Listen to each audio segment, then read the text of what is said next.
আমরা অনেক ভুল করি। আমাদের মনের কথা মানুষের কাছে বলে আমরা অনেক ভুল করি। কখন বলি জানো? যখন আমাদের পাশে কেউ থাকে না, আমরা যখন একাকিত্ব অনুভব করি, তখন এমন একটা মানুষের প্রয়োজন হয় যে মানুষটা চুপ মেরে বসে থেকে আমাদের মনের কথা শুনবে। আর তখনই যে কোনো মানুষ যদি আমাদেরকে সঙ্গ দেয়, তখনই তাদের কাছে আমাদের মনের কথা আমরা মন খুলে বলে দিই।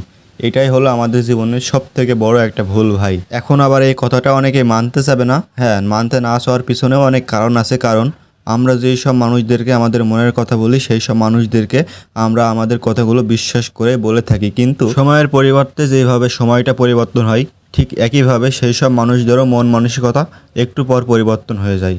আর ঠিক তখনই সেই ঘটে বিভক্তা।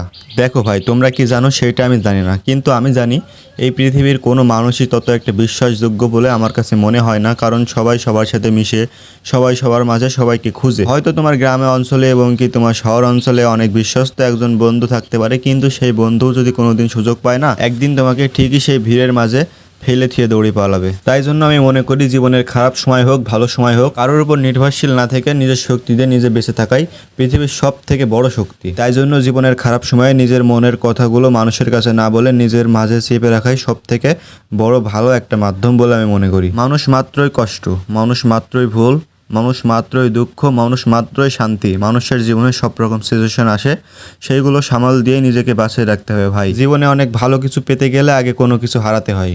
জীবনে কোনো কিছু পেতে হলে কোনো কিছু করতে হয়। অথচ আমরা মানুষের মনটাই বুঝি না। আমরা একে অপরের কথা আরেকজনকে লাগিয়ে বেড়াই। এটাই হলো মানুষের সাথে মানুষের সম্পর্ক খারাপ হওয়ার সব থেকে বড় একটা মাধ্যম বলে আমি মনে করি। তুমি যদি ছেলে মানুষ হয়ে থাকো, তোমার জীবনের জন্য আমি কিছু কথা বলছি, সেই সব কথাগুলো তোমাকে মনোযোগ দিয়ে শুনতে হবে। হ্যাঁ, প্রত্যেকটা ছেলের জীবনে এই টাকা পয়সা নামক এই বিষয়টার সাথে সকলেরই পরিচিত হতে হয়, এবং কি আমিও হয়েছি ভাই। লাইফে টাকাটা যে কত ইম্পর্টেন্ট, এটা শুধু টাকা পয়সা না থাকলে বোঝা যায়। যারা মধ্যবিত্ত ঘরের সন্তান আছো তারাই বুঝতে পারবে বেশি করে ভাই। এই যে যারা দিন এনে দিন খেতে পারে না, এই সব মানুষগুলো পৃথিবীর সব থেকে বড় দুঃখী মানুষ, সব থেকে বড় কষ্টের জীবন পার করছে এমন একটা বিষয় বলে আমি মনে করি। কারণ এই সব মানুষগুলো অনেক কষ্টে থাকে, আর যাদের কাছে প্রচুর টাকা পয়সা আছে সেই সব মানুষগুলো কখনোই কষ্ট থাকে না ভাই। আর তারা যদি বলে যে ভাই আমি দিন শেষে ভালো নেই, দিনকাল ভালো কাটছে না, তাহলে এইটা হলো সব থেকে বড় একটা মিথ্যা কথা। কারণ যাদের কাছে টাকা আছে, তাদের কাছে দুনিয়ার সব কিছু আছে, তারা তাদের শখ সব পূরণ করতে পারছে, তারা তাদের মনের ইচ্ছা পূরণ করতে পারছে, ভালো করে খেতে পারছে, ভালো করে বাঁচতে পারছে।